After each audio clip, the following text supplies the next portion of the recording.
Dios nos envió a su Hijo Cristo. Él es salud, paz y perdón. Vivió y murió por mis pecados. Vacía está la tumba porque Él triunfó. Porque Él vive, triunfaré mañana. Porque Él vive, ya no hay temor. Porque yo sé que el futuro es suyo.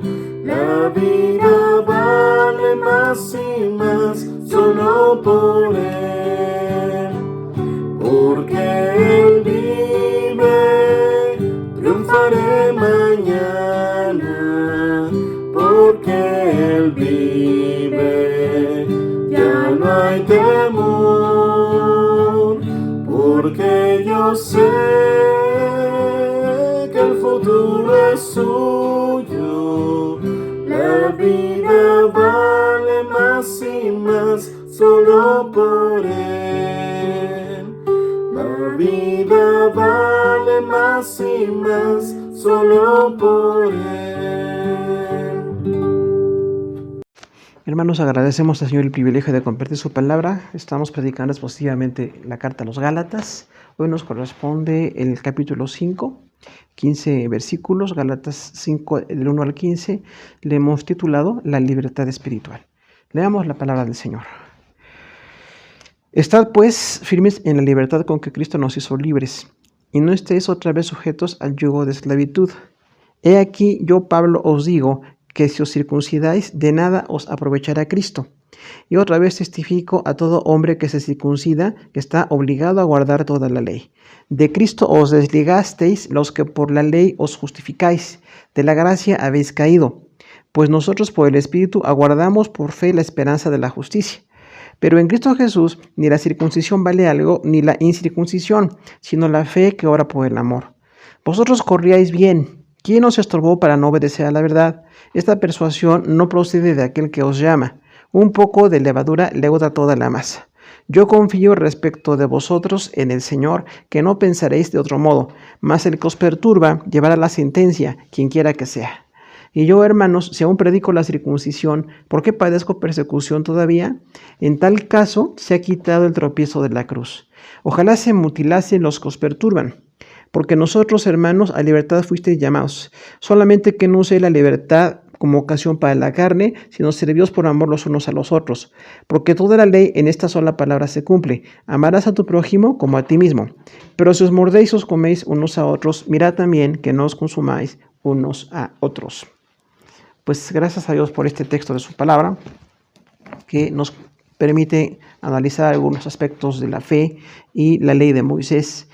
Recordamos que esta carta, el apóstol Pablo está haciendo una apología, una defensa de la gracia, una defensa de lo que es la obra de Cristo en nuestra salvación, y lo hace en un contraste con la ley de los judíos, porque en esta iglesia, estas iglesias de Galacia estaban regresando a la intención de identificarse con el judaísmo.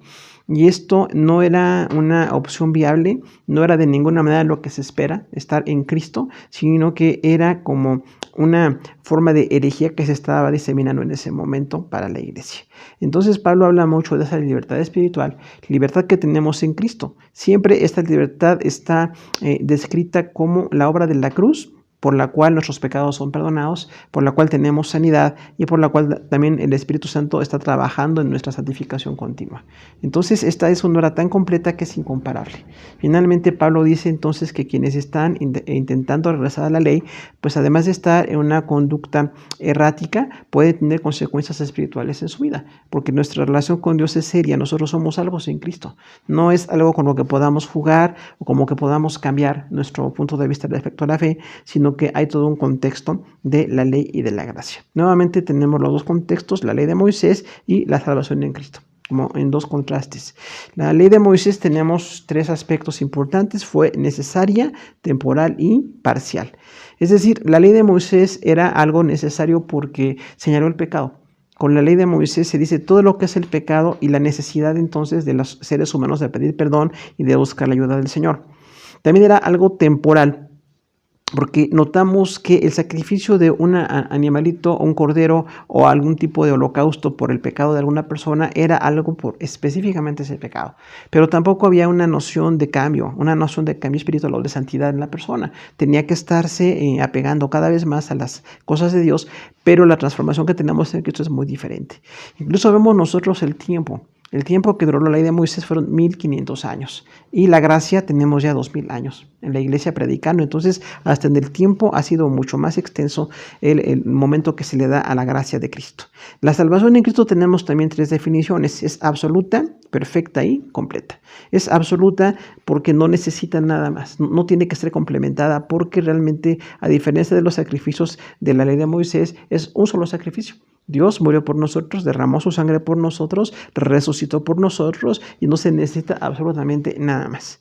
También es una salvación perfecta porque no se le puede añadir algo para hacerla mejor. No se le puede mejorar. Finalmente es el sacrificio del Hijo de Dios lo más elevado que podemos tener. El mensaje de la salvación es eso, que Dios es perfecto y en esa perfección vino a morir por nosotros y nos ha dado la salvación. Y también es completa porque en Jesús decíamos su sangre derramada. Siempre dice todo el Nuevo Testamento que ya no se requieren más sacrificios. La carta a los Hebreos es una carta también complementaria de la carta a los Gálatas, donde se habla de la suficiencia y la perfección del sacrificio del Señor Jesús. Vamos a contemplar entonces tres consideraciones para estar firmes en la fe. Tres consideraciones respecto a la libertad espiritual. Y la primera consideración que encontramos es libertad. Gálatas 5, del 1 al 4.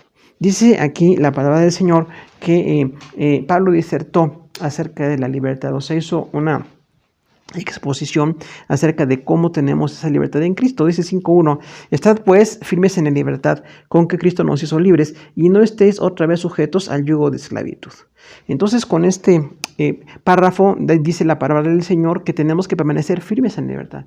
Esta frase, firmes en la libertad, indica un compromiso, indica una constancia. Los creyentes necesitamos estar comprometidos y ser constantes en la obra que el Señor hizo con nosotros. Realmente la gran obra la hace Él, que es la salvación, pero nosotros tenemos que discernir y permanecer en esa libertad que tenemos. Entonces dice Pablo que se requiere esa firmeza. La fe no puede ser débil, no puede ser inestable, tiene que ser firme para que sea efectiva, en este caso, la relación que tenemos con el Señor Jesús. Dice, firmes en la libertad con que Cristo nos hizo libres, y no estéis otra vez sujetos al yugo de esclavitud. Entonces, esta libertad de la que se habla es exactamente la que nos dio el Señor Jesús. Todas las profecías del Antiguo Testamento sobre el Mesías, todo el Nuevo Testamento que tiene la exposición dada por el Espíritu Santo tan completa de Jesús como Salvador, es algo de verdaderamente sorprendente. Somos totalmente libres por la gracia del Señor. Por la gracia del Señor, nuestro pecado ha sido borrado, ha sido como aniquilada esa forma de vida que teníamos de estar esclavos con el pecado, pero también viene la culpa. La culpa Jesús la llevó por nosotros. Tenemos una culpa quitada por la gracia de Dios y ahora queda entonces una lucha que próximamente, si Dios permite, en la próxima semana tenemos la descripción de esta lucha de lo espiritual contra lo carnal, que tenemos que estar batallando para poder cada día santificarnos y seguir en las cosas de Dios, pero ya no con un sacrificio o con un cambio de la idea de la fe. La dinámica de la fe es la misma, estamos firmes en Cristo. Él nos libró, dice entonces que esta frase está en modo imperativo, estén firmes en la libertad. No es una sugerencia, es una orden. Necesitamos estar firmes en la libertad que tenemos con Cristo, porque de otra manera podemos caer en con esa inestabilidad o esa conducta errática que se ve en muchas personas. El Señor nos libró, es un hecho, tenemos una libertad por la cruz del Señor y ese hecho nos tiene que mantener con esa noción de salvación que tenemos en Cristo. El 5.2 dice acerca de la circuncisión: He aquí yo, Pablo, os digo que si os circuncidáis, de nada os aprovechará Cristo. Entonces esta frase también sube un poquito acerca de la gravedad de apartarse del Señor Jesús para regresar a la ley mosaica. Dice, he aquí, o sea, es como una explicación. una explicación que se va a dar concreta, detallada, porque esa era la intención de esta carta, para que los gálatas no siguieran con esa conducta de apartarse de Jesús y estar en la ley de Moisés. Dice: yo, Pablo, os digo que si os circuncidáis, de nada os aprovechará Cristo. Entonces, el que está diciendo esta expresión es un judío. Un hombre que conoce el judaísmo, que fue un gran maestro, que tuvo grandes maestros también y que sabía exactamente lo que el judaísmo había hecho. Pero en el momento exacto en que Jesús murió, esto cambió. Y ahora la gracia tiene que ser predicada. Y en el caso de Pablo vemos en el libro de los Hechos cómo Dios le cambió de estar predicando o promulgando una ley de Moisés, ahora a predicar la libertad en Cristo. Y Pablo se volvió verdaderamente un gran predicador, un gran misionero acerca de este mensaje de la fe y de la salvación que no requiere ya ninguno de los ritualismos del Antiguo Testamento. Dice la palabra: si os circuncidáis, o sea, esto es un caso de posibilidad. Si ustedes se circuncidan, y usa la palabra circuncidarse porque era como una ceremonia muy física, muy notoria para el judaísmo. Dice: si ustedes se circuncidan, de nada les aprovechará Cristo. Entonces, regresar a la forma judaica, a la forma del Antiguo Testamento, es opuesta al sacrificio de Jesús, nada menos. Es opuesta al sacrificio. Dice: de nada os aprovechará Cristo. O sea, si ustedes se regresan al judaísmo, están como desechando la obra de Jesús en la cruz. Así de grave es este asunto, que algunos quizá no lo llegan a notar, pero es muy grave. Dice: de nada les aprovechará Cristo, porque están regresando a la circuncisión y a los ritos que ya no tienen tiempo, que ya ha venido el gran sacrificio, el sacrificio supremo hecho por Jesús en la cruz, ya pues está haciendo que los demás sean totalmente desplazados. Ya no se requieren esos sacrificios. Ahora dice entonces que si se circuncidan no va a tener ese provecho, o esa bendición que tenemos en Cristo. Dice versículo 3 acerca de guardar: otra vez testifico a todo hombre que se circuncida que está obligado a guardar toda la ley. Entonces es como un versículo reiterativo, el versículo 3 para nosotros, del versículo 2, que dice exactamente lo mismo, pero ahora de una manera un poquito más explicativa. Dice: otra vez testifico a todo hombre que se circuncida que está obligado a guardar toda la ley. Entonces, dice Pablo: yo les testifico. Él era un testigo de Cristo. Era un testigo de la obra del Señor, un hombre dirigido por el Espíritu Santo, un gran escritor, un gran misionero, un gran pastor, un gran maestro. Y dice: habiendo fundado la iglesia de los Gálatas, les da un testimonio, porque se están apartando del mensaje que se les dio. El mensaje que se les dio es la salvación en Cristo. Pablo nunca les habló de regresar al judaísmo, nunca les habló de circuncidarse o de ir a Jerusalén o estar otra vez en toda la ley mosaica. Dice: les doy un testimonio, porque él conocía perfectamente la ley de Moisés. Todo hombre que se circuncida, o sea, esta persona que toma la decisión de dejar a Jesús para tomar otra vez los sacrificios de la ley de Moisés, está entonces regresándose espiritualmente. Está teniendo un retroceso espiritual. Y dice: les testifico que si se circuncida está obligado a guardar toda la ley. Recordamos entonces que la ley no era un mandamiento o un sacrificio o un evento al año o pocos eventos durante un año. Eran constantemente sacrificios específicos para la familia, para los pecados, para cualquier forma de alguna agresión que había entre ellos. Tenían que estar buscando el perdón de Dios. Y también lo que era higiénico, la ley se divide de muchas formas. Pero dice allí entonces: si ustedes se circuncidan, no es nada más el hecho de que están teniendo pues este corte en la carne, sino que están obligados a guardar toda la ley. Toda la ley es todo lo que dice la palabra del Señor, el Antiguo Testamento. Y entonces era una serie de mandatos que Pablo mismo dice: ni los judíos pudimos llevar. Ni los judíos siquiera pudimos estar atentos a todos estos mandatos, porque por la gracia del Señor pues tenemos ahora la libertad en Cristo y sí entendemos esa libertad. Dice la palabra de Dios que hay 630 mandamientos. Desde Génesis hasta Malaquías, no nada más la ley o los 10 mandamientos, sino una serie de mandamientos que eran útiles en ese momento. Pero Pablo dice: entonces no basta con que se circunciden, porque hablamos de una religiosidad. La religiosidad es que con una ceremonia la gente piensa que ya está cerca de Dios. Y no es una ceremonia, es una vida dedicada a Dios. Así como Jesús dedicó su vida para salvarnos, los cristianos dedicamos nuestra vida en la fe, de consideración, de amor, de entrega, de entendimiento, de discernimiento de lo que es la obra de la cruz, pero no es entonces un evento ceremonial. Ahí hablamos cuántas personas tienen un enfoque muy religioso respecto a la fe y si piensan que con acudir a un templo eventualmente, con una ceremonia que se haga, ya cumplieron con el Señor, y eso es totalmente religioso y es totalmente inútil. hay una obligación de guardar toda la ley, porque eso dice el Antiguo Testamento, que se tenían que guardar todos los mandamientos, y decía que era como una gran cadena. Si se rompe un eslabón de la cadena, se rompe toda la cadena. No basta con que tengamos una serie de mandamientos supuestamente cumplidos, pero al quebrantar uno, es como quebrantar toda la ley.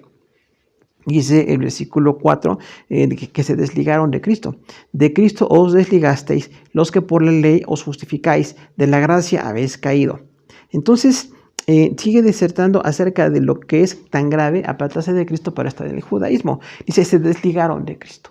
La palabra desligarse entendemos romper la unión con Cristo. Entonces, esto es romper la relación con el Señor. Ya no están ligados a Jesús.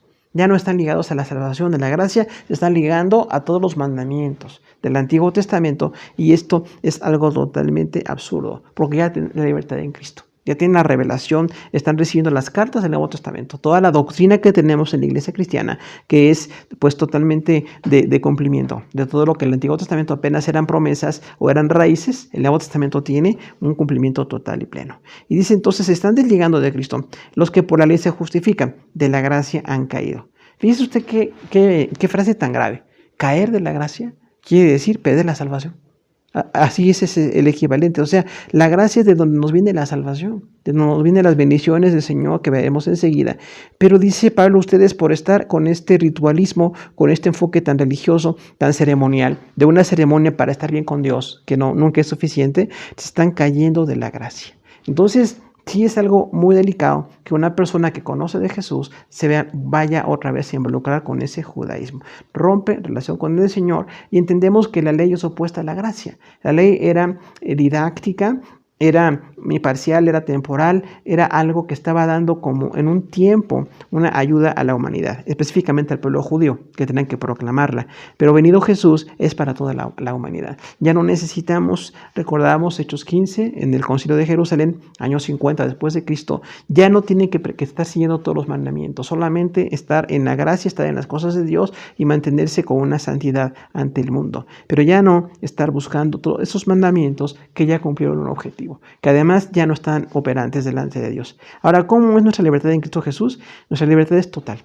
Somos libres en Jesús, el Señor perdonó nuestros pecados. Hay una indicación para que estemos firmes en la fe, tengamos estabilidad. Entonces un cristiano tiene un compromiso de estabilidad. No es por gusto o por ánimo, sino que tengamos incluso firmeza de voluntad. Dios me libertó, Jesús derramó su sangre, perdonó mis pecados, lavó todo mi pecado y estoy limpio por la gracia del Señor. Entonces me mantengo en esa limpieza y tengo que permanecer en ese Salvador y crecer en la gracia, crecer en el conocimiento, crecer en la obra de Jesús. Desde Mateo hasta Apocalipsis, el Nuevo Testamento, hay que ir viendo la redención, ir viendo que fuimos comprados, que somos bendecidos y que no necesitamos ningún otro sacrificio, ni ninguna otra convicción ceremonial. También las implicaciones de la circuncisión, recordamos que representa el judaísmo y es rechazar la salvación en Cristo. No es una opción agradable o una opción que el Nuevo Testamento autorice. Más bien todo el Nuevo Testamento nos dice no regresen al judaísmo. Le costó la vida a Pablo, le costó la vida a todos los apóstoles cuando hubo judaizantes. Recordamos, los judaizantes eran judíos que querían regresar a los cristianos a todo el judaísmo. Entonces estaban pues estorbando la fe de los cristianos, que no iba a ser necesario. Ya iba a haber un cambio en la salvación, en la relación con Dios. Sin embargo, pues este enfoque religioso ceremonial estaba estorbando la fe de los que estaban en Cristo. Entonces esa circuncisión ahí es simbólica de toda la ley. No nada más de la circuncisión, sino todo lo que esto implicaba. Adquirimos obligaciones cuando estábamos con el Señor, pero también están adquiriendo obligaciones al ligarse a la ley de Moisés. Entonces nosotros decimos, gracias a Dios, prefiero la obligación de estar en santidad, en salvación, en bendición, en crecimiento espiritual, en la obra de evangelismo para todas las naciones, que estar otra vez sujeto solamente a una ceremonia y a un ritualismo que ya no tiene operación delante del Señor. Tenemos entonces que ver las repercusiones de las decisiones que tenemos. No es una opción fácil, no es una opción permitida por la palabra, más bien es un error muy marcado en el Nuevo Testamento, que los cristianos que no eran judíos estuvieran pues buscando estar otra vez en esa ley que ni siquiera conocían y que no tenían por qué estar buscando esos mandamientos. Es una perder relación con el Mesías. perder relación con la gracia, no están en la gracia, no están con el Mesías y muestra una desapego hacia el amor de Dios dado en la cruz del Calvario. Entonces es muy grave que la gente se aparte de Cristo para estar buscando un enfoque religioso, aunque sea el enfoque del Antiguo Testamento, del judaísmo, de pues todo lo que nosotros tenemos desde Génesis hasta Malaquías. Ya esto funcionó. Seguimos los principios, no seguimos las formas culturales que estaban allí, pero tenemos una gran libertad en Cristo. Entonces, esta justificación en el judaísmo nunca se logró. Pablo dice incluso nosotros, aunque fue un gran maestro y un hombre, pues un fariseo tan dedicado a las cosas de Dios, sabía que no era justificado porque siempre quebrantamos la ley. Nuestro pecado siempre hace que quebrantemos la ley de Dios y entonces no tenemos la justificación que tenemos en Jesús. Hay entonces una obra incompleta en el Antiguo Testamento que viene a ser totalmente descrita como plena en el Nuevo Testamento. Hay una segunda consideración respecto a estar firmes en la fe y es exactamente Gálatas 5, del 5 al 8. Y es fe. El apóstol Pablo expresó la importancia de la fe. Dice versículo 5:5, pues nosotros por el Espíritu aguardamos por la fe la esperanza de la justicia. Entonces aquí dice Pablo que tenemos la obra del Espíritu Santo. Ahora involucra, además de Jesús el Salvador, la gracia, el dador de la salvación, nos está hablando del Espíritu Santo. El sustentador, el consolador, el que perfecciona, el que dirige. Bueno, el Espíritu Santo nos está dirigiendo en esta fe que tenemos en Cristo. Pues por el Espíritu somos creyentes, es una expectativa y una firmeza. Recordamos que la fe en el Nuevo Testamento es creer, pero ser fiel. Fe y fidelidad no significa nada más creer intelectualmente o superficialmente. La palabra siempre aquí es firme en cuanto a que nosotros tengamos esa fe y esa fidelidad. Es la palabra pistis, fe. Entonces no podemos nosotros tener fe a la manera occidental. Nosotros pensamos en la manera occidental que fe es creer algo aunque no nos comprometamos. No nos compromete moralmente, emocionalmente, físicamente, nada más es como un sentimiento religioso. Dice Pablo aquí, entonces, por nosotros, por la fe completa, que es creer y ser fiel, esperamos con la ayuda del Espíritu Santo en esa esperanza de la justicia. O sea, la esperanza de la justicia es la justificación. Esperamos la justificación del Señor, porque por la gracia del Señor nos ya llama justos. Sin embargo, es hasta que muramos que tenemos la plena justificación vista, experimentada o en la dimensión concreta que tiene, porque cada día necesitamos crecer en la justicia del Señor. Pero estamos entonces con la fe, con el Espíritu Santo y con la justicia en nuestra vida. Entonces sí, es una demanda en el cristianismo que estemos creciendo en esa fe y solamente la podemos lograr con la ayuda de Dios. Los cristianos dependemos de la ayuda de Dios para lograr estas cosas. Siempre lo espiritual, el crecimiento, siempre la permanencia y la santidad es por la obra de Dios en nuestro corazón. Solos no podemos, necesitamos esa ayuda para esas demandas tan grandes que están allí. Pero el Espíritu Santo está dado para esto. El Espíritu Santo está dado exactamente para poder sustentar la fe de los cristianos y que sigamos adelante. Esa expectativa y firmeza se logra con el Espíritu Santo. Y la fe descrita como compromiso, como santidad, dice que aguardamos por fe la esperanza. Entonces es algo así muy bello lo que tenemos en Cristo como para que regresemos a una forma que era incompleta y que no tenía esa trascendencia. Tenemos en el 1:6, habla del amor. Dice, porque en Cristo Jesús ni la circuncisión vale algo, ni la incircuncisión, sino la fe que obra por el amor. Entonces aquí hay una explicación del apóstol. Después de decir la obra de Cristo tan completa, perfecta, que se involucra el Espíritu Santo en esta expectativa de fe, dice que en Cristo Jesús, o sea, los que somos creyentes, salvos en Cristo, no vale nada la circuncisión. Esto era algo muy del judaísmo. Y decían los judíos, si alguien se circuncidó, parece que ya está en relación con Dios. Sin embargo, puede tener circuncisión y no está en relación con Dios. Pueden estar totalmente lejos de Dios. Entonces no es hacer una señal en nuestra carne, es un compromiso en nuestro corazón, donde hay un cambio permanente, hay una vida, hay un testimonio, una justificación que decimos, una justicia delante del Señor. Pero esto era una frase muy dramática en el contexto de Pablo, porque recordamos que todavía el judaísmo seguía vigente allí y estaban atacando a Pablo y estaban pues haciendo como estorbos a la predicación de la fe cristiana, y dice Pablo mismo, la circuncisión no vale nada en Cristo. Es decir, si alguien se circuncida o se circuncidó o fue judío, es algo totalmente extemporáneo. Ahora en Cristo no tenemos que estar viendo esto, sino la fe que obra por el amor. Fíjese qué gran diferencia. La circuncisión era una ceremonia en nuestro cuerpo, pero dice, la fe obra por el amor. Es una expresión muy, muy grande porque dice que habla de la unión de la fe y el amor en una obra en un producto, en algo que se testifica la centralidad de la obra del Señor Jesús. Por eso somos cristianos. Seguimos a Cristo, imitamos a Cristo, dependemos de Cristo, queremos ser como Cristo. Entonces dice aquí en la palabra, entonces no es esa circuncisión o no circuncisión, sino la fe que está vinculada al amor y produce algo de justicia delante de Dios. Entonces tenemos ahí fe y amor unidos. La fe y el amor, porque tenemos fe en el Señor, estamos apegados a una forma de santidad y hay un amor, un ágape que habla de una constancia, una fortaleza espiritual y habla de la perfección. Una de las más perfectas relaciones que podemos tener es cuando hay amor, el amor perfecto de Dios en nosotros. Dice el versículo 7, vosotros corríais bien, ¿quién os estorbó para no obedecer a la verdad? Entonces Pablo habla de los Gálatas. Los Gálatas en Cristo estaban bien, eran salvos, estaban creciendo, siendo edificados. Por eso dice Pablo, ustedes corrían bien. El apóstol que fundó la iglesia, que conoció a los primeros convertidos, que estuvo trabajando, orando, predicando la palabra, exponiendo su vida contra los judaizantes y contra el imperio romano que se oponen a la obra del Señor Jesús, dice Pablo, bueno, ustedes estaban corriendo bien. La palabra corríais es exactamente como estar en una disciplina física, una disciplina demandante, una disciplina que se nota el esfuerzo, que se tiene que hacer para ser un atleta. Entonces dice, ustedes estaban corriendo muy bien, estaban expresando fe, estaban desarrollando, estaban evangelizando, estaban creciendo. Y luego dice una descripción del problema que tuvieron. ¿Quién os estorbó para no obedecer a la verdad? Entonces, esta persona que no dice su nombre aquí, Pablo, en este caso, ¿quién les estorbó? Alguien llegó, indudablemente, judaizantes, y les dijeron que necesitaban la ley, necesitaban estar con Moisés, necesitaban ir a Jerusalén, circuncidar a sus niños.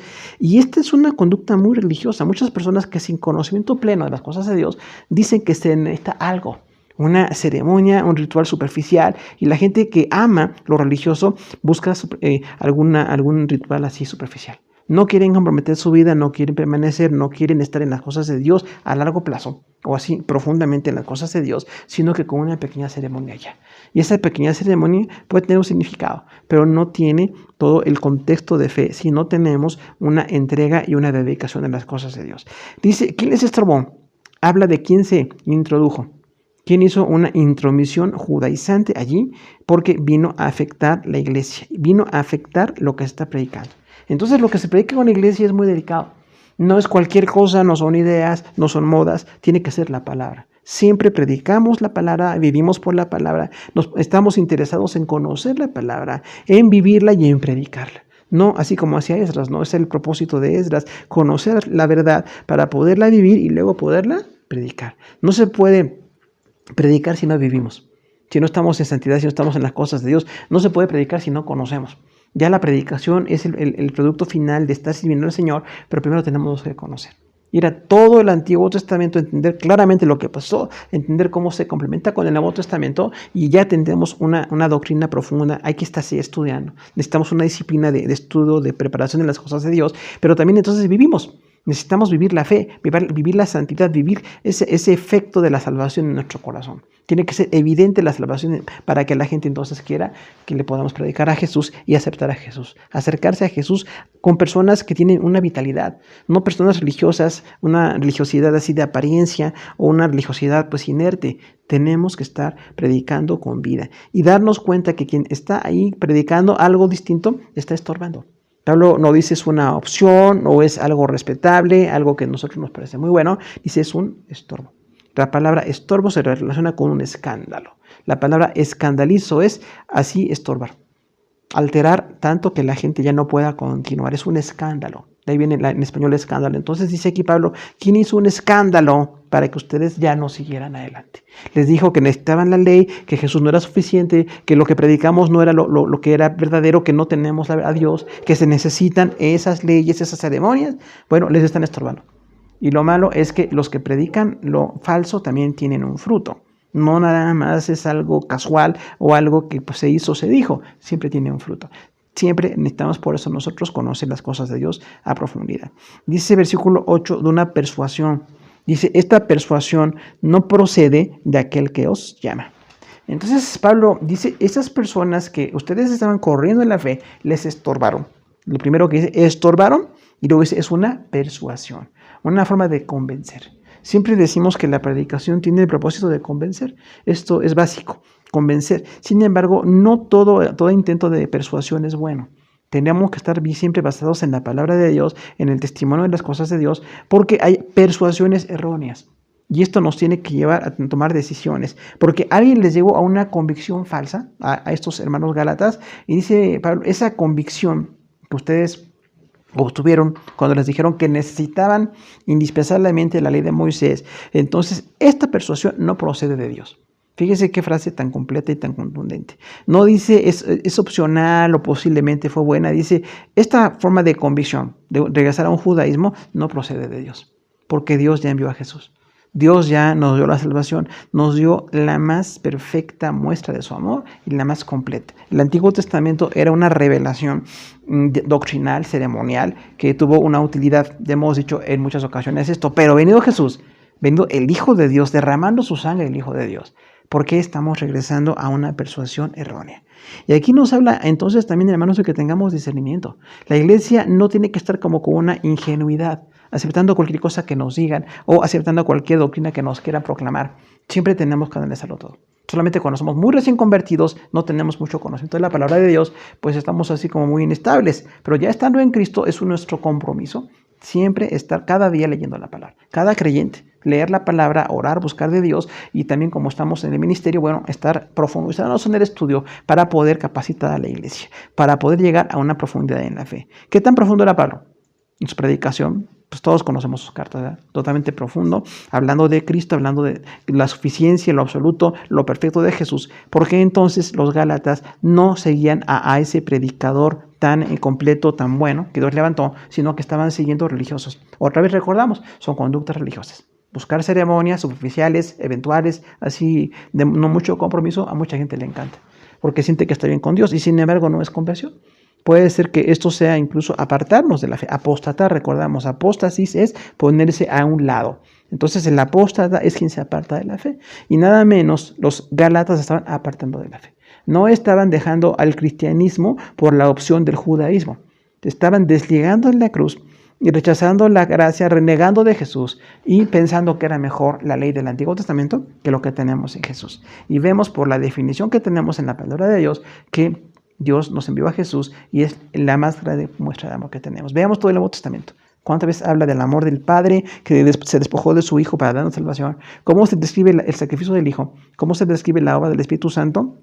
Testificando, dando bendición, fortaleciendo, siendo el consolador, el gran intercesor para que sigamos en las cosas de Dios. Y sin embargo, hay personas como los gálatas que prefieren la ceremonia superficial, eventual y pues de muy poco compromiso. Relevancia de la fe para nosotros. La fe es básica. Tenemos ahí la obra del Espíritu Santo.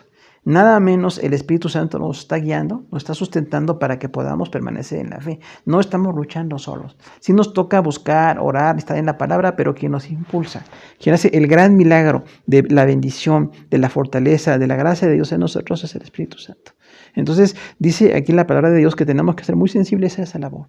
Los gálatas dejaron de ser sensibles al Espíritu Santo. Se hicieron sensibles a falsos maestros o judaizantes y entonces se equivocaron en el camino. Y puede, lamentablemente, pasado en incontables ocasiones. Personas que corrían bien, que estaban bien en las cosas de Dios y por no tener profundidad en la fe o por una pereza espiritual o por no profundizarse en las cosas de Dios, se dejaron apartar, se dejaron seducir por doctrinas erróneas, por doctrinas que no tienen nada que ver con las cosas de Dios. Entonces, es perder la justificación, ¿verdad? Apartarse del Espíritu Santo de Jesús y de la justificación. La justificación solamente la tenemos en Cristo. Hay una gran diferencia. En el Antiguo Testamento eran diversas ceremonias que eran parciales. Y en Jesús es un solo sacrificio, una sola sangre derramada para darnos salvación a todos. Ahora, la fe que tenemos en Jesús no es por señales de nuestro cuerpo. O sea, no es una ceremonia que hagamos nada más allí, sino que es toda la gracia de Dios en nuestra vida. Tenemos que decir aquí que lamentablemente sí hay muchas personas que tienen religiosidad. La religiosidad es la búsqueda de algo único, que no compromete y algo que parece que ya nos lleva a cumplir delante de Dios plenamente cuando no estamos guiándonos hacia la palabra, hacia la santidad, sino que fue algo nada más como una ceremonia. ¿Cuánto conocemos personas que en la iglesia hacen una ceremonia y piensan que con eso ya? Nosotros lamentablemente tenemos un contexto en el que incluso la gente piensa que si alguien ya se bautizó, es un cristiano firme. Y el bautismo es una gran ceremonia para los cristianos, pero no implica que alguien que se bautizó ya es un cristiano firme. Necesitamos no nada más la ceremonia, sino la firmeza. La ceremonia nunca se va a quitar, está en la palabra, es una orden. Pero sí, no tenemos que darle el valor nada más a la ceremonia, porque hay quienes piensan, ya me bauticé, ya estoy bien con Dios. Y no, hermanos, cada día. Es santidad, es entrega, es búsqueda, es el Espíritu Santo dirigiéndonos. Es estar en las cosas de Dios. No es tampoco una señal en el cuerpo, ¿no? Diríamos, ¿cuántas personas porque están casadas en una ceremonia piensan que ya están bien? Y sin embargo, el matrimonio no es una ceremonia, es una vida que se dedica. No es un anillo que traemos en la mano, es nuestra vida, nuestro corazón, la entrega completa que tenemos delante de Dios. Y así diríamos en muchas ocasiones, ¿no? Como contexto de iglesia sabemos cuántas personas presentan bebés porque piensan que de esa manera cumplen con Dios. Y después de que presentan al bebé, ya no regresan. De hecho, no es una queja, pero hay personas que asisten a la iglesia un tiempo para que presentemos a su bebé. Y ya que presentamos a su bebé, dejan de asistir. Y hermano, esto no es el plan de Dios. Esa ceremonia no tiene el propósito de que el niño sea salvo. Claro que el niño va a tener, cuando tenga la edad y la decisión, que tomar por Cristo o no por Cristo. Pero no porque fue presentado una cosa así ya, entonces es salvo, ¿no? Y esto pasa en muchas cosas, hermano. En la iglesia también dice, y eso que ya se bautizó y ya presentó al niño, ya se casó. No estamos en contra de ninguna ceremonia. Pero la ceremonia en sí no nos lleva a el compromiso. Tenemos que tener el compromiso detrás, porque una ceremonia sin compromiso no sirve de nada. Pero un compromiso no requiere una ceremonia. El compromiso es vital. El compromiso tiene que darse siempre. Y sin embargo, no estamos en contra de esto, pero que no sea nada más ir a un lugar por una ceremonia, o decíamos a veces hasta unos 15 años, ¿no? Las señoritas las presentan a los 15 años y la familia nunca regresa. Entonces, es triste. Sin embargo, vemos que la gente sigue siendo muy ritualista, pero eso no es plan de Dios. La Biblia nunca dice, cuando hagan una ceremonia son santos. Dice, cada día, consagración, santidad, esfuerzo, amor, superar las cosas de Dios, santidad. Toda la gracia, recordamos que es la justificación, la salvación, la fe, adopción, redención, regeneración, santificación. Todas las doctrinas de la gracia que vemos allí, recordamos, la justificación, Dios nos ve como justos. La glorificación, Dios nos da la bendición en la eternidad futura de ser sus hijos para siempre. La fe, bueno, pues tenemos una convicción de que Jesús es nuestro Salvador. La salvación nos ha quitado la posibilidad de estar en condenación eterna. La adopción nos llama a sus hijos. La redención, Jesús nos compró. La regeneración nos está cambiando. Regeneración y santificación van de la mano. La regeneración es un cambio de género y santificación es apartarse del mundo y dedicarse a Dios. Y hay otras doctrinas de la gracia que por tiempo no podemos exponer ahora, pero recordemos, quienes dejan toda la gracia por una ceremonia del Antiguo Testamento es un gran error. Es un error grave que no lleva a nada bueno. Hay que evaluar la carrera de la fe, considerar que hay estorbos. Hay estorbos en nuestra fe, siempre ha habido. Cuando vemos teología sistemática, teología histórica, ¿cuántos errores de fe han existido? ¿Cuántos herejes? ¿Cuánta gente que pensó, que se desvió, que apartó a la iglesia, al grupo? Pues entonces tenemos una cantidad de cosas que ver ahí. Sin embargo, no ha acabado. Todavía hay personas que nos pueden apartar el día de hoy. La iglesia hoy no tiene judaizantes. Nosotros como mexicanos no tenemos judaizantes, pero podemos tener gente ritualista de otro tipo de religiones, otro tipo de enfoques que imponen cargas. ¿Cuánto ritualismo, no? Decimos aquí una frase, el ritualismo impone cargas. El ritualismo impone cargas. O sea, una ceremonia que se hace ya me lleva a estar bien con Dios, y eso es falso. Y aparte de esto, bueno, cuánta crítica al vestido, a la forma de orar, a la lectura de la palabra. Hay una serie de divisiones y de gente que trata de corregir las cosas de Dios cuando la obra de Dios es de libertad, de perdón. Entonces tenemos que dejar de ser tan ritualistas y buscar entonces la relación con el Señor. Una relación dinámica, de santidad, de entrega, y los ritos o ceremonias son parte de la vida de la iglesia, no se van a quitar, pero no son lo básico. Son algo que se tiene que hacer cuando ya tenemos el antecedente de salvación, alguien se bautiza. Cuando hay el antecedente de compromiso, la gente se casa. Cuando hay el antecedente de estar como una familia en Cristo, presentamos bebés. Pero no quiere decir que porque se haga la ceremonia, nada más ya de esa manera se cumple. Entonces, tengamos mucho cuidado con eso. Discernir, recordamos, hay que rechazar lo erróneo. La iglesia tiene que rechazar lo que está mal. No estamos de acuerdo con esto. Repetimos, no hablamos de hombres o mujeres, ministerios, sino hechos de interpretación. Buena o mala, no estamos en la intención de apoyar o no apoyar a nadie, pero si cuando alguien nos dice alguna doctrina, pues está correcta. Una doctrina bien interpretada es un buen maestro, una buena maestra, o misioneros, qué bueno que estén sirviendo. Pero no todos los que están en la obra de Dios están siguiendo una forma realmente doctrinal. Hay mucho de confusión en cuanto a ciertas filosofías y cierta interpretación errónea, y bueno, este tipo de cosas nos lleva a tener que revisar, a analizar las propuestas. Hay convicciones erróneas que no vienen de Dios. Entonces, como iglesia, tenemos la bendición de analizar esa propuesta. Cualquier idea doctrinal o iglesia o ministerio que se dé, pues tenemos que analizarlo. Pero no podemos aprobarlo todo. La idea no es rechazarlo todo, pero tampoco aceptarlo todo. Tenemos la intención de ver qué es de acuerdo a la palabra de Dios. Hay cosas que están bien, ministerios que están bien, bueno, hay que analizar. Por eso decimos analizar la propuesta, pero también las convicciones erróneas. Cuando alguien tiene una convicción errónea, tenemos que desecharla. Y hoy tenemos mucho de esa mezcla de filosofías mundanas con la iglesia, que no es nada bueno que tengamos que ver allí y tenemos que ir quitando. No estamos de acuerdo con eso porque no es la palabra de Dios. Esas convicciones erróneas no vienen de Dios. Decíamos, convicciones erróneas que no vienen de Dios, que no me tienen que llevar a nada, que prohibirme algunos alimentos, prohibirme algunas cosas que no son pecado. Recordamos Gálatas 5, si Dios permite, la próxima semana nos toca ver la descripción del pecado también, pero lo que no es pecado no tengo por qué no hacerlo.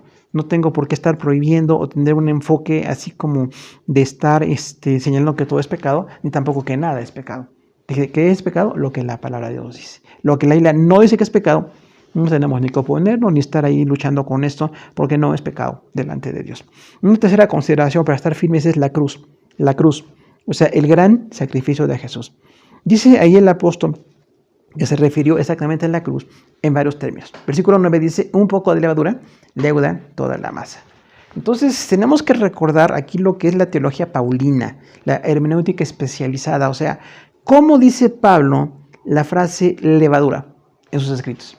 Además de verla en otros escritos que también tienen valor. Pero ver a Pablo, generalmente cuando dice levadura habla de pecado. Primera de Corintios 5:6 dice que era soberbia y carnalidad en la iglesia de Corinto. Los corintios eran soberbios y carnales. Primera de Corintios 5:6. Y dice, un poco de levadura leuda toda la masa. Esa misma frase la está usando aquí. ¿Por qué? Porque los judaizantes que apartaban a los gálatas de las cosas de Dios, también será como un pecado. Fíjese usted, una predicación ceremonial, religiosa, como muy vistosa, como de mucha santidad, era realmente un pecado. Si ustedes, cristianos que ya están en el Señor salvos, regresan al judaísmo, prefieren a Moisés y las ceremonias que ya no tienen operación hoy día, entonces ustedes están cayendo en un pecado. Entonces dice la palabra, decíamos la apostasía, ¿no? En ese contexto describe formas de pecado. Dice, y leuda toda la masa, o sea, es un efecto inevitable, la levadura, lo que hace en la masa, ¿no? Y varias ocasiones, Nuevo Testamento, Antiguo Testamento, habla de esa levadura, generalmente en un contexto también de pecado. Por eso en el Antiguo Testamento eran panes sin levadura, en algunas de las ceremonias judías. Y Pablo todavía dice aquí, a este contexto, hermanos, un poquito de levadura leuda toda la masa, o sea, este poquito pecado que parece apartarse de Cristo, renegar de Cristo, preferir lo judaico, es como levadura que va a leudar toda la masa. Va a estar haciendo el efecto de dañar, en este caso, a la vida de la fe de los hermanos en las iglesias de Galacia. Entonces tengan mucho cuidado. Describe pecado y no es conveniente que regresemos al judaísmo. No es el plan de Dios. Dice versículo 10, una sentencia. Yo confío respecto de vosotros en el Señor, que no pensaréis de otro modo, más el que os perturba llevará la sentencia quien quiera que sea. Entonces aquí Pablo da de una manera positiva una exhortación, ya que dio una disertación de lo negativo de regresar a la fe y señala que son tropiezos, que están haciendo daño a la iglesia. Ahora dice, yo confío en ustedes. Que el apóstol que fundó la iglesia diga, yo confío, Gálatas, que ustedes no pensarán de otro modo, van a regresar a la fe. Quiere decir, van a regresar a Jesús, van a dejar ya ese judaísmo que no tiene operación. Dice, más el que os perturba, llevará la sentencia a quien quiera que sea. Entonces aquí vemos la relación de un apóstol que ama a la iglesia, puede exhortar, puede corregir y se tiene que hacer, pero siempre con amor, diciendo, yo espero que cambien. Saben, espero que dejen esa conducta negativa judaizante, porque no es el plan de Dios. Y espero que ustedes regresen a las cosas de Dios. Yo estoy confiando en el Señor, que ustedes van a dejar esa tendencia judaizante. Y luego dice, además, el que les perturba llevará la sentencia a quien quiera que sea. Y aquí tenemos entonces una base para ver qué pasa con los que predican el error. Predicar el error es fácil, se puede tolerar, no pasa nada, son opciones, como hoy tenemos tanto relativismo. Dice ahí, el que les está perturbando, o sea, esta persona que alteró la fe, que provocó un escándalo, va a llevar una sentencia. Dios le va a castigar. ¿Por qué? Porque está promoviendo una mentira. Está diciendo que Jesús no es suficiente, que Jesús no es perfecto, que no es el Salvador y que se necesitan entonces esos sacrificios. Entonces las consecuencias de quienes promueven el error pueden ser graves, hermano. Por eso es muy importante que no nos levantemos como maestros o como pastores quienes no hemos sido llamados, quienes no tenemos entonces el compromiso, que no tenemos la disciplina de estar en las cosas de Dios, porque realmente cada cosa que enseñamos tiene consecuencias. Realmente lo que decimos en la iglesia tiene consecuencias eternas. Cualquier orador, cualquier enseñanza, cualquier filosofía, cualquier ciencia, cualquier arte en el mundo puede ser bueno o no gustarnos o no. Sin embargo, predicar la palabra de Dios es el más alto compromiso, porque hablamos de vida eterna o de muerte eterna. En este caso, los judíos estaban regresando a un judaísmo, los gálatas no judíos regresando a la cultura judaizante y estaban apartándose de Jesús. Y pueden incluso pues, perderse con aquellas ideas de pensar que por una ceremonia anual ya estaban bien con Dios, pierden la comunión, pierden la oración de todos los días, pierden la bendición del amor de Dios. Dios nos ama tanto que nos quiere mostrar siempre ese perfecto amor. Nos amó tanto que nos dio a su Hijo, ¿no? Y dice Pablo, entonces, esta persona llevará una sentencia.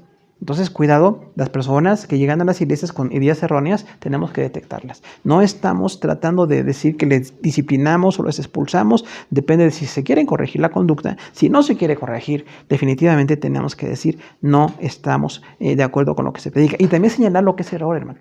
Como iglesia nos toca, porque a veces hay gente que dice, la iglesia es puro amor, no tienes que rechazar a nadie, todos son bienvenidos, todos somos hermanos. Todo eso suena muy bien. Sin embargo, hermano, cuando alguien viene con la palabra, viene con la interpretación, con un compromiso, con un testimonio, será bienvenido. Sin embargo, quien venga con un error, como en este caso decir que Jesús no es el Salvador, que se requiere más bien el judaísmo, el Antiguo Testamento, entonces tenemos una herejía.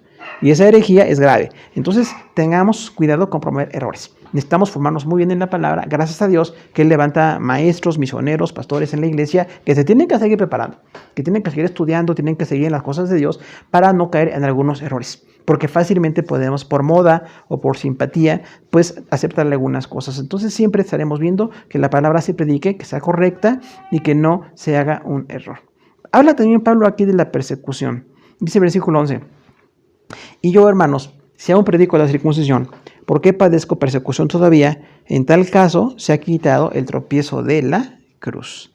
Entonces aquí el apóstol Pablo dice, ¿qué está pasando con él? Recordamos que Pablo predicaba a Jesús y entonces los judaizantes lo atacaban, lo acusaban y trataban de que no se continuara esa proclamación. Entonces dice ahí la palabra del Señor que no era correcto estar pues predicando la circuncisión. O sea, estar con el judaísmo, estar con esa forma de predicación, esa forma de vida del Antiguo Testamento, era un gran estorbo en las cosas de Dios. Dice Pablo, si aún predico la circuncisión, ¿por qué padezco persecución todavía? Esta es una pregunta retórica, porque todos los gálatas y las iglesias que estaba fundando Pablo sabían que Pablo ya no predicaba la circuncisión, que Pablo había superado la etapa del judaísmo y llegó al cristianismo, plenitud, bendición, salvación. Y por no predicar la circuncisión, muchas veces lo apresaron, lo golpearon y bueno, lo llevaron incluso a la cárcel y a la muerte finalmente, ¿no? Dice Pablo, si yo estoy predicando la circuncisión, ¿por qué padezco persecución? Porque ya no predicaba esa circuncisión, ya no estaba predicando esa forma de interpretación. Pablo proclamaba la salvación en Cristo. Vea usted los escritos paulinos, vea el libro de los Hechos, siempre es Jesús. El Señor, el Salvador, el Maestro, el Pastor de nuestra alma, el Dios que nos ama, siempre está predicando Pablo esa salvación en Cristo. Pero dice, en tal caso se ha quitado el tropiezo de la cruz. Fíjese que esta descripción es muy en el contexto judío, porque la cruz hizo tropezar a los judíos. Dice la palabra, ¿no?, que la piedra que los edificadores desecharon vino a ser cabeza del ángulo. Imagínense qué descripción. O sea, los edificadores, arquitectos, ingenieros, gente conocedora, desechó una piedra que era en el ángulo. Recordamos, era ingeniería de ese tiempo, se ponía una gran piedra para cimentar muchas construcciones. En cultura griega y romana y aún judía también se hacía eso, ¿no? Entonces decía allí, quienes tropiezan en Jesús es porque no están en esa roca que es Jesús, en el Salvador que es Jesús, y para ellos es un tropiezo. no van a ser bendecidos por rechazar la cruz de Cristo. Hay un tropiezo en la cruz. Dice esto Pablo, también en los escritos paulinos, tropezar en la cruz quiere decir rechazar a Jesús. No seguir las cosas de Dios porque les parece escandaloso que Jesús sea Dios, o que Jesús es el Señor, el Salvador, que Jesús tenga la palabra, la revelación. Y esa cruz entonces Pablo siempre la proclamaba. Recordemos, los apóstoles decían la salvación. El reino, la cruz, la santidad, la bendición de Dios, la justicia, esto es lo que se tiene que predicar en la iglesia, exactamente lo mismo. Pero dice que entonces la cruz era tropiezo para los judaizantes porque no estaban de acuerdo con la cruz. No era una postura dentro de la iglesia, fuera de la iglesia, y en un grupo que ya no tenía que estar en esa operación, nada menos el grupo que crucificó a Jesús. El grupo que estuvo pues tratando de quitar la vida a muchos de los predicadores del Nuevo Testamento, estaban siendo para ellos tropiezo. La cruz es tropiezo para el que no quiere creer. Pero para el que cree, la cruz es nuestro cimiento de fe. Dice el versículo 12, ojalá se mutilasen los que os perturban. Entonces aquí Pablo habla de una manera simbólica de que aquellos que estaban pues promoviendo la circuncisión, que era una mutilación en el cuerpo, dice ojalá se mutilasen. O sea, que tengan la misma consecuencia de lo que promueven, como cortarse la carne, como lastimarse, como sangrar. Dice ojalá que estas personas se dieran cuenta de lo grave que es regresar a ese ritualismo, la mala interpretación, la mala intención, la regresión espiritual. Habla Pablo de un deseo de corrección. Esperaría que estas personas, y no da aquí nombres, hay cartas donde da nombres, Corintios da nombres, aquí en Gálatas no.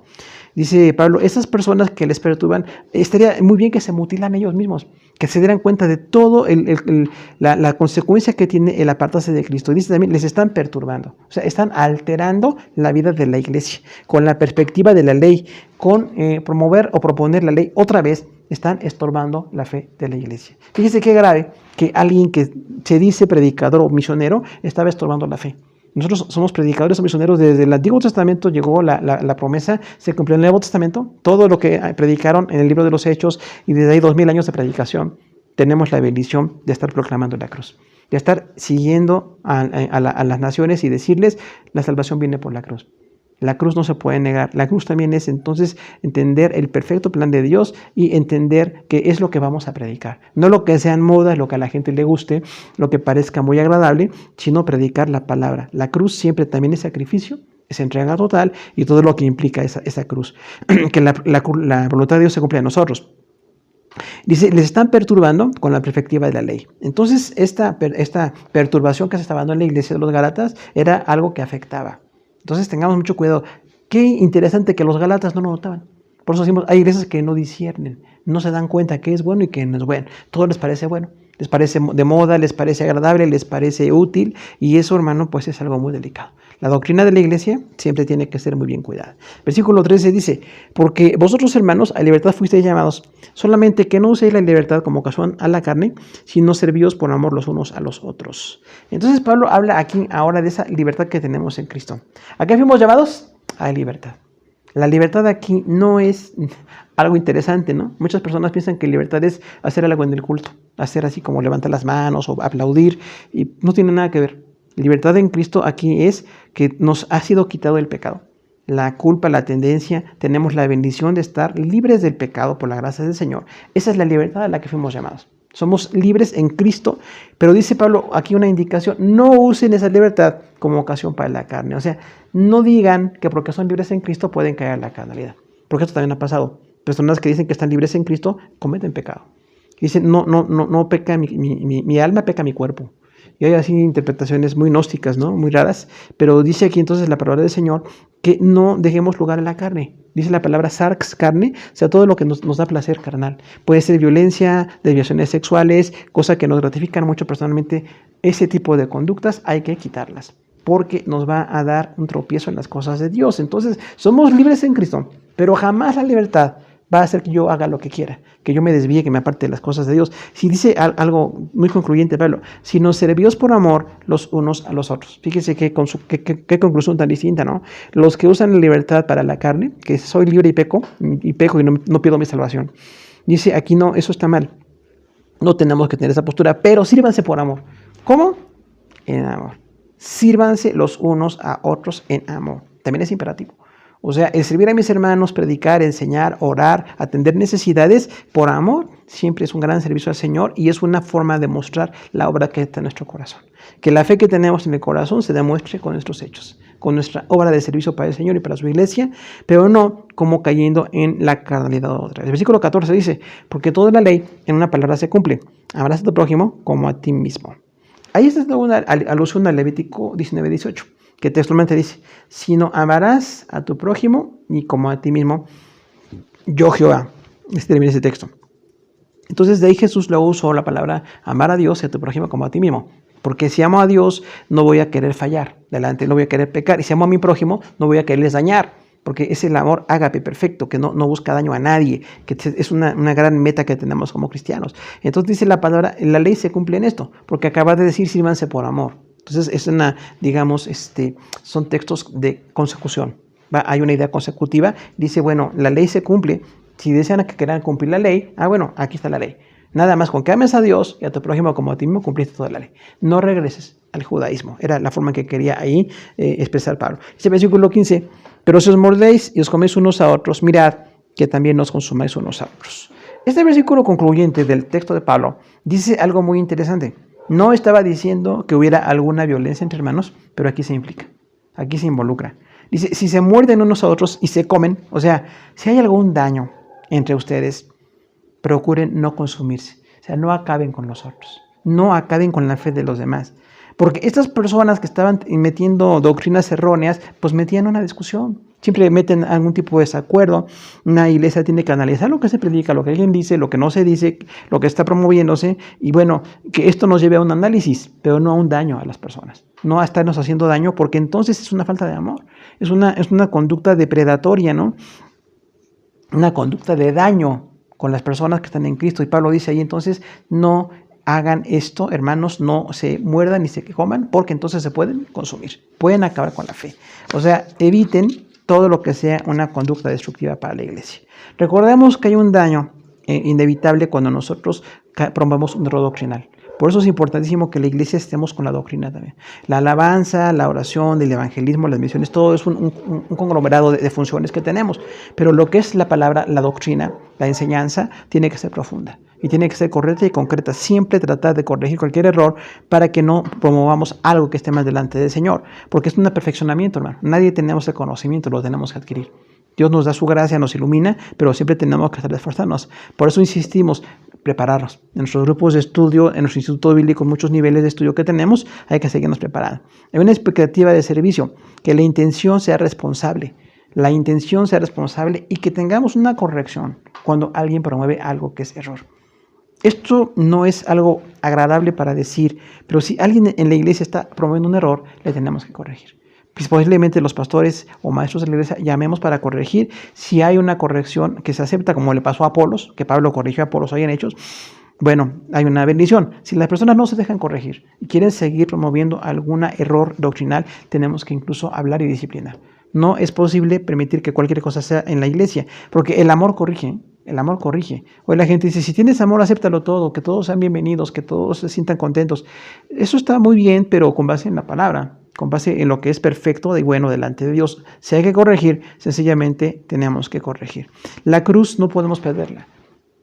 Tenemos que seguir proclamando la cruz del Señor. La cruz hay que proclamarla. La cruz hay que seguir hablando de Jesús en la cruz, su sacrificio, su sangre, y también en la cruz para nosotros. La cruz nos da la perfecta salvación. No necesitamos nada más, no necesitamos sacrificios, ni ninguna ceremonia, ni ningún tipo de ayuda extra. Y gracias a Dios también podemos crucificar nuestra carne. Podemos estar atados a lo que el Señor demanda como santidad y pedirle que nos ayude para que no caigamos otra vez en la carnalidad. La seriedad de promover error es algo que se tiene que señalar aquí porque dice que altera la fe genuina. Mucha gente llega a las iglesias con novedades o con alguna forma de predicación o alguna cosa. Tenemos siempre que analizarlo. Siempre. Y de hecho, los pastores de la iglesia somos encargados. Pastores y maestros de la iglesia, revisar cualquier doctrina antes de promoverla. Porque no porque sea la persona famosa o incluso conocida. A veces pensamos que por son personas conocidas están bien y ahí tenemos un problema. No toda persona conocida pues está predicando la verdad. Quisiéramos que la predicaran, pero no siempre sucede. Y la libertad espiritual que tenemos, hermanos, entonces es santidad. Toda la gracia, decíamos, todas las doctrinas de la gracia hacia nuestro corazón, crecer en la santidad, en la dedicación, en el amor al Señor, pero también que tengamos un límite. No podemos caer en la carnalidad. Todo lo que es pecado, en que dice 1 de Juan, deseos de la carne, deseos de los ojos y vanagloria de la vida, todo eso se tiene que ir quitando, porque si estamos con esos pecados, pueden acabar con nuestra vida. El resumen de la ley, que es el amor, decíamos, entonces tenemos que amar a Dios, y si amamos al Señor, no queremos fallar delante de Él, y amamos a los que nos rodean, no queremos tampoco que ellos sean dañados, no queremos que sean lastimados, y evitemos agredirnos unos a otros con actitudes destructivas, como decía Pablo, ¿no? Si os mordéis unos a otros, si os coméis, os podéis consumir. Entonces, en la iglesia, cualquier conducta depredatoria, desagradable, cualquier conducta de daño que se pueda hacer, se tiene que corregir. Porque a veces parece que hay personas que piensan que hay libertad para dañar, que pueden lastimar, que pueden ahí como hacer daño a los demás, y esas son conductas que no podemos permitir. Necesitamos una corrección. Entonces tenemos aquí en Gálatas 5, del 1 al 15, la libertad espiritual. Tenemos 3 consideraciones: libertad, fe y cruz. Libertad porque somos libres en Cristo, perfectamente libres. Fe porque tenemos un compromiso con la obra de Jesús. Y la cruz, siempre atados a la obra del Señor, derramando su sangre y también santificándonos y entregándonos a Él en todo. Hermanos, queremos orar por todos, que Dios nos fortalezca, que nos bendiga. Es un privilegio cada día que tenemos la bendición de compartir, y esperamos que esta palabra nos edifique a todos. Oramos al Señor. Padre Celestial, te damos gracias por poder predicar este texto de Pablo que hablaba a los Gálatas, versículos 1 al 15 del capítulo 5. Estas consideraciones: libertad, fe y cruz. Te queremos dar las gracias porque nuestro Señor Jesús es nuestro Salvador. No necesitamos ningún rito, ni aún el judaísmo, que tuvo una época, un tiempo en que funcionó.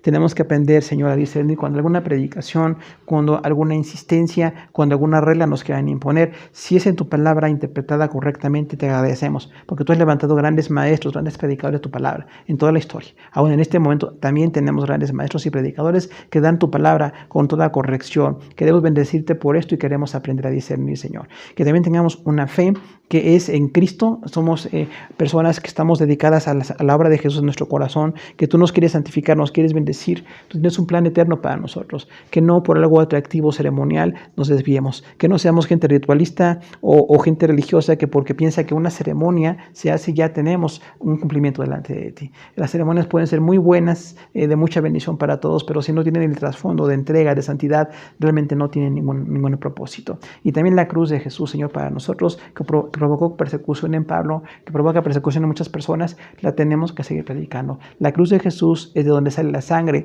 de la cual nosotros tenemos salvación. Pero también la cruz de Jesús es el ejemplo de entrega total para que tú cumplas tu perfecta libertad de nosotros. Tenemos un gran compromiso con esto y te pedimos que bendigas a tu iglesia y nos sigas edificando. Ponemos en tus manos nuestra vida, Señor, toda la gente que amamos, que conocemos, que hemos oído de enfermedad, de contagios, de grandes necesidades. Nos ponemos en tus manos, Señor, y aún te pedimos que en lo que falta de este tiempo tan difícil que nos ha tocado vivir, tú nos dirigas en todo, Señor, cada día para glorificarte. Estamos en tus manos y te pedimos que en todo tu nombre siga siendo glorificado. Por Cristo Jesús. Amén. Gracias, hermano, por su atención.